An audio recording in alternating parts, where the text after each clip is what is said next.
오늘부터 시편 23편을 한 5번에서 6번 정도에 걸쳐서 함께 공부하려고 합니다. 시편 23편은 우리 기독교인들이 가장 좋아하는 시편이지만 꼭 기독교인이 아닌 분들도 이 시편 23편을 아주 좋아합니다. 왜 사람들은 시편 23편을 좋아할까요? 시편 23편을 좋아하는 이유가 분명히 있을 거라고 생각합니다. 시편 23편은 하나님이 어떤 분인지를 아주 명쾌하게 알려줍니다. 이것이 사람들이 시편 23편을 좋아하는 근원적인 이유라고 저는 생각합니다. 인간은 누구나 다 하나님에 대해서 알고 싶기 때문입니다. 모든 사람은 하나님에 대한 갈망, 거룩한 삶에 대한 갈망, 부족함이 없는 삶에 대한 갈망이 있습니다. 그래서 우리는 시편 23편을 만나기 전부터서 우리 내면 안에는 시편 23편에 대한 갈망이 있었다고 해야 옳을 것입니다. 우리의 마음을 적절하게 표현해주는 노래를 만날 때 우리의 마음이 즐거워지지 않습니까? 슬플 때 내 슬픔을 터치해주는 노래를 부르면 우리 아픔이 해소되는 경험을 합니다. 마치 시편 23편이야말로 우리가 하고 싶었던, 우리가 갈망했던 그 부분을 건드려주고 있기 때문에 사람들은 시편 23편을 읽고 묵상할 때마다 자기도 모르게 맞아 바로 이거야 라고 반응한다는 것입니다. 시편 23편은 3가지 메시지를 이야기합니다. 첫 번째로 하나님은 부족함이 없는 분이십니다. 믿으십니까? 하나님은 모든 것을 아시고 모든 것을 창조하신 창조주 하나님이십니다. 하나님은 우리가 상상할 수 있는 그 무엇보다 크신 분이십니다. 하나님은 사랑이 무한하시고 자원이 무한하십니다. 그래서 우리의 필요를 넉넉하게 채워주시는 분이십니다. 이 세상에 존재하는 모든 것들은 존재하는 것만으로도 소중합니다. 하나님의 피조물이기 때문에 그렇습니다.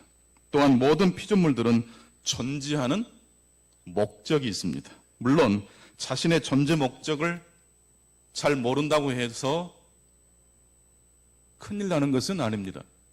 신앙생활을 하지 않는다고 해서 사는 것이 크게 어려움이 있는 건 아닙니다. 하지만 우리가 그냥 사는 것이 우리 인생의 목적은 아닙니다. 소크라테스는 그렇게 말을 했다고 합니다. 인생에서 가장 중요한 것은 사는 것이 아니라 뭐 하는 것입니까? 잘 사는 겁니다. 누구나 숨을 쉬고 누구나 다 살아갑니다. 중요한 것은 내가 왜 숨을 쉬는지, 내가 왜 이 일을 해야 되는지 삶의 목적을 가지고 살아갈 때 그냥 사는 게 아니고 잘 살 수 있다는 이야기입니다. 시편 23편은 바로 그 잘 사는 이야기에 대한 비밀을 우리에게 가르쳐 줍니다. 두 번째로 시편 23편은 하나님은 우리와 관계를 맺기 원한다는 메시지를 우리에게 던져줍니다. 그런데 하나님과 우리 사이에 사귐의 교제를 방해하는 존재가 있습니다. 누구일까요? 사탄입니다. 시편에 보면, 시편 23편에 보게 되면 주께서 내 원수의 목전에서, 그리고 내가 사망의 음침한 골짜기로 다닐지라도, 사망의 음침한 골짜기가 나오고 원수의 목전이 등장합니다. 하나님과의 사귐, 하나님과의 교제를 방해하는 세력이 있습니다. 왜 이 세상에 악이 존재하고 사탄이 존재하는 걸까요? 이번 기회를 통해서 사탄이 어떻게 하나님의 선한 계획을 방해하는지 생각해 보고자 합니다. 세 번째로 시편 23편은 우리들에게 충만한 삶, 부족함이 없는 삶을 위해서 반드시 있어야 될 것을 우리에게 말씀합니다. 그것은 3가지입니다. 부족함이 없는 삶을 살기 위해서 우리에게 필요한 그 3가지는 무엇입니까? 하나님에 대한 믿음입니다. 그리고 우리 자신에 대한 죽음입니다. 그리고 3번째로 무한하신 하나님의 아가페 사랑에 대한 그 하나님의 신적 자원이 우리에게 필요합니다. 오늘은 첫 번째 시간으로 시편 23편 1절을 중심으로 여호와는 나의 목자시니 라는 주제로 말씀을 증거하겠습니다. 성도 여러분, 여호와는 나의 목자가 되십니다. 여호와가 나의 목자라면 나는 누구라는 뜻입니까? 양이라는 의미입니다. 나는 스스로 내 인생을 경영할 수 있는 목자가 아닙니다. 나는 양입니다. 나는 보살핌이 필요한 자라는 뜻입니다. 나는 내가 내 인생을 책임지는 자리에 있지 않습니다. 오히려 나는 나의 나라를 내려놓고 하나님의 나라 앞에 엎드려야 합니다. 그렇게 될 때 우리는 하나님과 함께하는 삶을 살게 될 것입니다. 여호와 하나님이 우리의 목자가 되신다면 그 다음 우리의 삶에 찾아오는 것은 뭘까요? 한번 같이 해보실까요? 여호와는 나의 목자시니 내게 부족함이 없으리로다. 하나님을 나의 목자라 고백하는 삶의 결과는 무엇입니까? 부족함이 없는 삶입니다. 그런데 정말 이것이 가능할까요? 부족함이 없는 삶을 경험하는 관건은 내 형편과 처지, 내 능력에, 내 성실성에 충만한 삶의 관건이 있지 않습니다. 충만한 삶, 부족함이 없는 삶의 비밀은 어디에 있습니까? 여호와 하나님이 내 삶에 계시느냐에 달려 있습니다. 부족함이 없는 삶의 근원이 하나님 자신이기 때문에 그렇습니다. 부족함이 없으리로다 이 말씀을 다른 표현으로 말하면 영생입니다. 요한복음 17장 3절을 보게 되면 우리 예수님께서 부족함이 없는 삶, 영생에 대해서 아주 명쾌하게 말씀해 주셨습니다. 영생이란 곧 유일하신 하나님과 그가 보내신 자 누구를 아는 것입니까? 예수 그리스도를 아는 것입니다. 부족함이 없는 삶의 비밀은 예수님을 통하여 하나님을 아는 것입니다. 날아다니는 파리는 날개가 있어서 아무데나 날아다닐 것 같지만 파리가 할 수 없는 게 있답니다. 인간은 날개가 없어서 날아다니지 못하지만 파리는 날개가 있어서 아무데나 날아다닐 것 같지 않습니까? 그런데 파리에게는 한계가 있습니다. 파리는 문과 벽을 구분하지를 못합니다. 그것이 곧 파리의 세계입니다. 하지만 개와 고양이는 이게 벽이고 이게 문인지를 구분할 줄 압니다. 그래서 개 같은 경우도요, 머리로 밀거나 다리로 밀거나 문을 열고 밖으로 나갈 수 있는 겁니다. 이게 벽이고 이게 문이라는 것을 구분할 수 있는 존재는 단순히 구분하는 걸로 끝나는 게 아니고 그것을 알기 때문에 그것이 곧 그의 세계가 됩니다. 파리는 날개가 있어도 자기 한계 내에서만 날아다닌다는 뜻입니다. 하나님은 어떤 분일까요? 하나님을 어떻게 아느냐에 따라서 우리의 삶의 지경이 넓혀질 수도 있고 좁아질 수도 있기 때문입니다. 하나님은 양을 치는 목자와 같은 분이십니다. 그런데 우리는 하나님에 대해서 종종 이렇게 생각할 때가 있습니다. 내가 연약할 때, 내가 미끄러졌을 때, 죄로 말미암아 무너졌을 때 하나님은 나를 사랑하지 않으실 거라고 생각을 종종 합니다. 실패했을 때, 좌절했을 때, 쓰라른 인생의 골짜기를 통과할 때 우리는 내가 혼자 있다고 생각할 때가 얼마나 많이 있습니까? 그런데 오늘 시편 23편 1절을 보게 되면 여호와는 그냥 목자가 아니고 어떤 목자입니까? 나의 목자입니다. 내가 사망의 음침한 골짜기로 다닐 때에도 그분은 나의 목자입니다. 나의 목자입니다. 여러분의 목자가 되어주십니다. 나는 연약한 양입니다. 목자의 돌봄이 없이는 한순간도 살 수 없는 양입니다. 그런데 시편 23편을 통해서 하나님은 그런 연약한 양을 모른 채 하거나 지나치지 않고 나의 목자가 되어주신다고 말씀하고 있습니다. 신약에서 우리 예수님께서는 바로 그 이 시편 23편을 어떻게 성취하셨습니까? 수가성 여인을 우리 예수님은 지나치지 않으셨습니다. 일부러 그 사마리아 성으로 지나가시면서 그 목마른 여인을 찾아가신 것입니다. 연약한 양, 자기 스스로 구원할 수 없는 사람을 우리 예수님은 만나주시고 그들의 목자가 되어주십니다. 그렇게 해서 수가성 여인도 삭개오도 예수 그리스도를 통하여 하나님을 나의 목자라고 고백할 수 있게 된 것입니다. 바울 사도는 그런 예수님을 가르쳐 로마서 5장 8절에서 이렇게 예수님을 묘사합니다.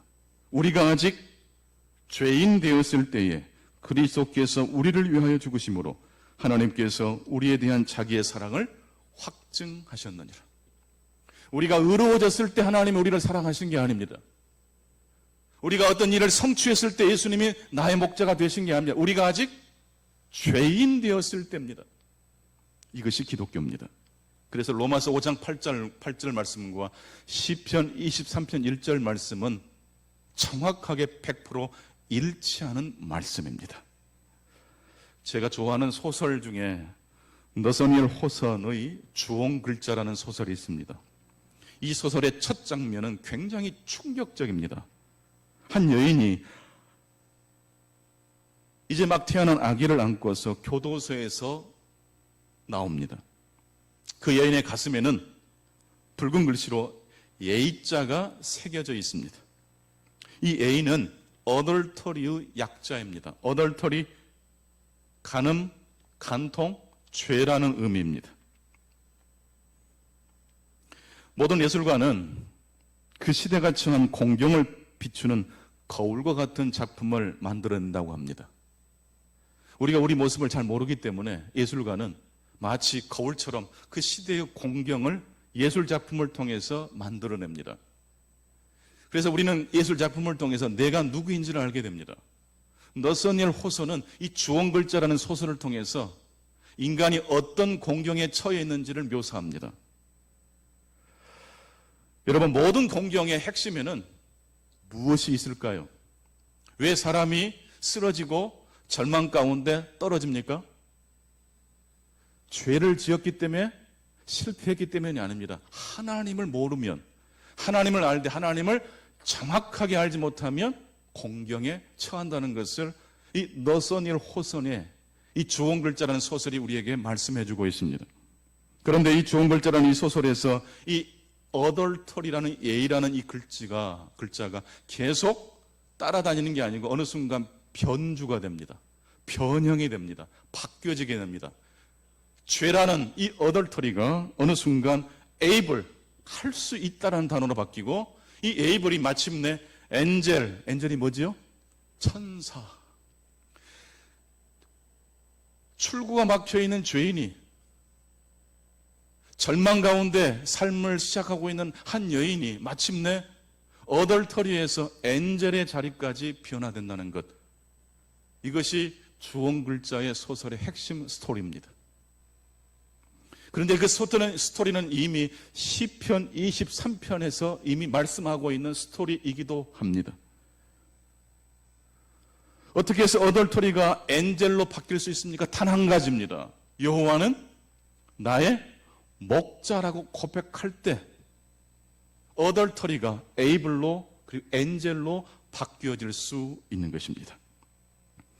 주홍글자의 주인공이 살 수 있었던 것은 그녀가 하나님을 알았기 때문입니다. 그런데 이 시편 23편 1절 말씀과 반대되는 말씀이 성경에 나옵니다. 마태복음 10장 39절입니다. 함께 같이 읽어보십니다. 자기 목숨을 얻는 자는 잃을 것이요 나를 위하여 자기 목숨을 잃는 자는 얻으리라. 자기 목숨을 얻는 자는 잃게 되고 자기 목숨을 하나님을 위하여 잃게 되는 자는 오히려 그 생명을 얻게 될 것이다. 즉 스스로 자기 나라에 갇혀 자기가 자기 인생의 목자가 되려고 하는 사람은 어떻게 돼요? 공경에 처하게 될 것이다.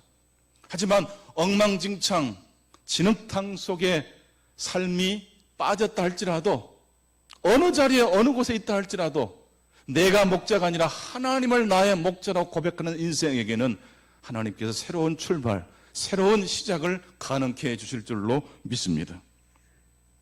주홍글자를 가슴에 달고 교도소에서 나온 여인은 누가 봐도 실패가 예견된 삶이었습니다. 하지만 그녀는 모든 사람들의 예상을 깨고 부족함이 없는 삶을 살았습니다. 그녀는 사람들의 시선이 아닌 자기 삶의 중심에 계시는 누구를 보았기 때문일까요? 여호와 하나님을 보았기 때문입니다. 여호와는 나의 목자시니 내게 부족함이 없으리로다.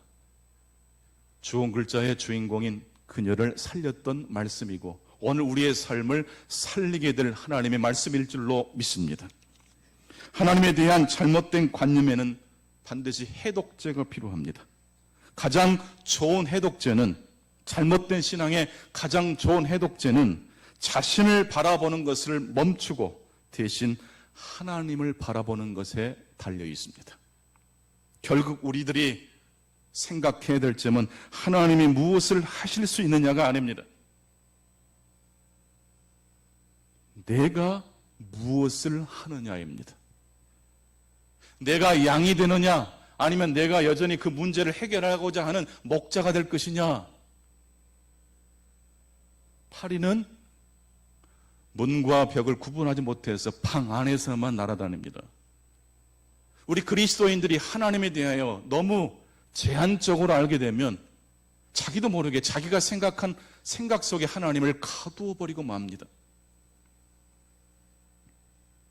시편 23편 1절 말씀을 통해서 우리는 전능하신 하나님과 연약한 양이 하나로 연결되어 있음을 보게 됩니다.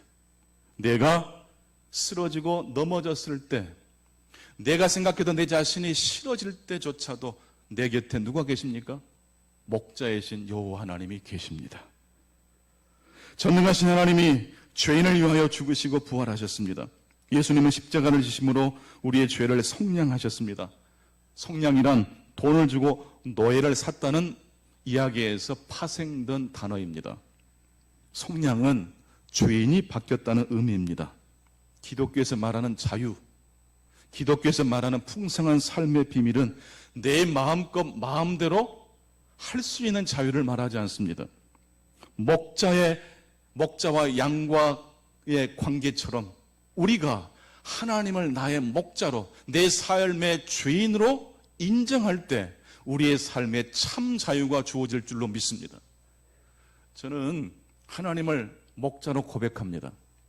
그래서 어떤 상황에서도 하나님이 나와 함께 하심을 믿습니다. 근데 이게 쉽지 않습니다. 당혹스러운 일을 만났을 때, 갑작스럽게 예상하지 못했던 일을 만났을 때는 이게 잘 내 생각과 내 행동이 일치가 안 될 때가 많습니다. 서부 영화를 보면 결투하는 장면이 나옵니다. 두 사람이 등을 마주보며 걷다가 어느 순간 돌아서고 재빠르게 총을 뽑아 상대방을 향해 쏩니다. 과연 누가 이겼을까요? 총을 가장 먼저 뽑는 사람이 유리한 건 사실이지만 사실 총을 먼저 뽑는 것보다 더 중요한 일이 있습니다. 그것은 흥분하지 않는 겁니다. 아무리 총을 빨리 뽑아도 흥분하면 관역을 맞출 수 없습니다. 비상 상황에서 비행기를 조종하는 조종사는 가장 먼저 하는 일이 비상 상황을 대처하는 일이 아니라 무릎 위에 손을 놓고 마음속으로 하나, 둘, 셋을 세는 거라고 합니다. 아무리 급해도, 아무리 급박한 상황이 벌어져도 기장은 무릎 위에 손을 놓고 뭐부터 한다고요? 하나, 둘, 셋입니다. 그렇게 마음을 진정시킨 다음에 비상 조치를 취하는 것이라고 합니다. 우리가 살면서 예기치 못한 일들이 우리 삶에 닥쳤을 때 가장 먼저 해야 될 일 역시 두 손을 모으고 이렇게 고백하는 일일 것입니다. 한번 따라서 해보시겠습니다. 여호와는 나의 목자시니 내게 부족함이 없으리로다. 몇 초 걸렸습니까? 3초도 안 걸립니다. 근데 이게 우리 삶에 하나님이 임재하시는 비밀 중에 비밀인 것입니다. 우리도 한번 차분하게 숙고해 보았으면 좋겠습니다. 우리 인생에서 가장 소중한 일은 무엇일까요? 바로 그 소중한 일을 향해서 우리의 삶의 중심을, 우리의 삶의 에너지를 쏟아야 될 것 아닙니까? 코로나19가 닥쳤기 때문에 더더욱 우리의 삶의 중심이 무엇인지를 우리가 묻지 않을 수가 없습니다. 무슨 일이든지 시작이 있으면 끝이 있습니다. 학교도 입학이 있으면 졸업이 있습니다. 직장도 어느 순간 시간이 지나면 퇴직이 있습니다. 1980년도 통계를 보니까요, 세계 52 기업 중에 1위부터 5위까지가 일본 기업이었더라고요. 1980년대 일본은 정말 잘 나가는 나라였습니다. 그리고 세계 52 기업 중에 무려 32개의 기업이 일본 기업이었습니다. 하지만 40년이 지난 2018년도 통계는 어떨까요? 세계 52 기업 중에 일본 기업은 딱 하나밖에 없습니다. 도요타 자동차. 불과 40년밖에 흐르지 않았는데 잘 나갔던 기업이 다 사라지고 없습니다. 비단 일본의 이야기가 아닙니다. 우리가 하는 모든 일의 결국 모두 다 내려놓아야 합니다. 영원한 것은 없습니다. 하지만 이 땅에서도 그리고 하늘나라에서도 계속되는 일이 있습니다. 무엇일까요? 하나님과 우리 사이의 사귐입니다. 사랑하는 형제들과의 사귐만큼은 이 땅에서도 하나님 나라에서도 영원히 계속 지속될 가장 소중한 것입니다. 하나님과의 사귐, 형제와의 사귐. 그래서 우리는 이 서로 사랑하고 사랑을 받으며 함께 탐구하고 창조하는 이 일을 이 세상에서 가장 소중한 일이라고 생각할 수 있습니다. 여호와는 나의 목자시니 내게 부족함이 없으리로다. 이 말씀은 영원히 계속될 말씀인 줄로 믿습니다. 하지만 시편 23편에 영원히 지속되어야 하는 말씀이 나옵니다. 사망의 음침한 골짜기, 내 원수의 목전과 같은 말씀은 천국에서는 있습니까? 없습니까? 없습니다. 마틴 부버는 태초에 하나님이 관계를 창조하셨다는 말을 했습니다. 인간과 하나님과의 관계, 그리고 피조물과 하나님 사이에 사귐이 있습니다. 그리고 그 사귐은 죄로 말미암아 타격을 입긴 입었지만 예수 그리스도의 복음을 통하여 다시 회복되었을 뿐만 아니라 그 사귐은 영원토록 지속될 사귐입니다. 그렇다면 어떻게 하면 우리는 좋은 사귐을 가질 수 있겠습니까? 오늘 말씀의 결론입니다. 모든 사귐의 중심에 누가 있어야 될까요? 하나님이 계셔야 합니다. 힘들 때일수록 더더욱 우리의 그 서두르고자 하는 마음을 잠시 내려놓고 하나 둘 셋을 세면서 내 삶의 자리에 누가 계시는지를 확인하실 수 있기 바랍니다. 일을 좀 그르쳤을 때에도 내 삶이 미끄러졌을 때에도 여전히 하나님은 나의 목자가 되신다는 고백을 하는 사람에게는 부족함이 없는 삶이 예비되어 있을 줄로 믿습니다. 하나님은 출애굽기 3장 14절을 통해서 나는 스스로 있는 자라고 말씀해 주셨습니다. I am that I am입니다. 하나님은 그 누구의 도움도 필요하지 않다는 이야기입니다. 즉 하나님은 사람과 달라서 사람들의 반응에 따라서 기뻐하시기도 하고 슬퍼하시기도 하는 분이 아니라는 뜻이에요. 우리 인간들은 사람들이 열렬하게 환영해주며 힘이 나서 더 열심히 일하지만 순간적으로 우리를 비난하고 우리를 공격하면 위축되고 쓰러집니다. 우리는 목자가 아닙니다. 하지만 하나님은 I am that I am 스스로 자존하시는 분입니다.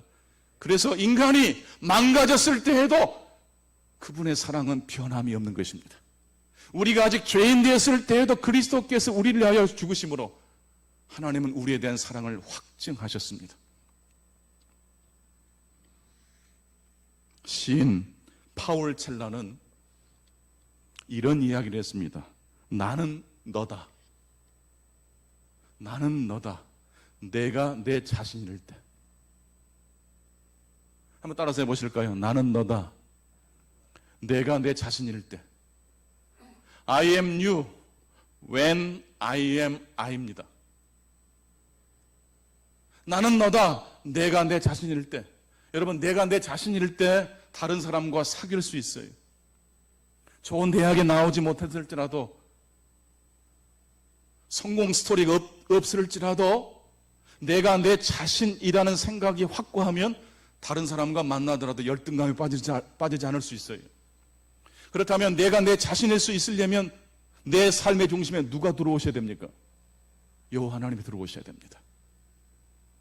여러분, 엘리트들은 열등감이 없는 것 같지만 그렇지 않대요. 더 열등감이 심하대요. 가난한 사람, 연약한 사람만 하나님이 필요한 게 아니고 똑똑하고 강한 사람에게도 하나님은 필요합니다. 하나님을 내 인생의 중심으로 둘 때 우리는 비로소 다른 사람과의 사귐, 하나님과의 사귐이 가능해집니다. I am you. 나는 당신이다. When I am I. 내가 내 자신일 때. 다른 사람의 평판으로, 사람들이 나를 어떻게 생각하느냐로 내 인생의 정체성을 삼게 되지 않게 되길 바랍니다. 하나님이 내 삶의 중심이 되신다는 사실을, 바로 그 진리의 말씀을 우리의 삶의 중심으로 둘 때에 우리는 이 땅에서부터 아름다운 사귐을 시작할 수 있고, 그 사귐은 영원토록 하나님 나라까지 이어질 줄로 믿습니다. 기도하겠습니다. 하나님 아버지, 여호와는 나의 목자가 되어주시오니 참으로 감사합니다. 하나님께서 우리를 보실 때에 아름다운 모습뿐만 아니라 불편한 모습, 부족한 모습 투성이지만 우리의 삶의 중심에 나의 연약한 점, 나의 부족한 점을 중심으로 두지 않게 하시고 여호와 하나님을 내 삶의 중심으로 두게 하여 주시옵소서. 그리하여 어덜터리가 에이블로 바꿔질 뿐만 아니라 마침내 엔젤로 바뀌어졌던 것처럼 우리의 삶의 모순이 변하여 하나님의 놀라우신 부족함이 없는 삶으로 푸른 풀밭과 쉴만한 물가로 나가는 중광의 모든 성도님들을 되게 해 주시옵소서. 예수 그리스도 이름으로 기도하옵나이다. 아멘.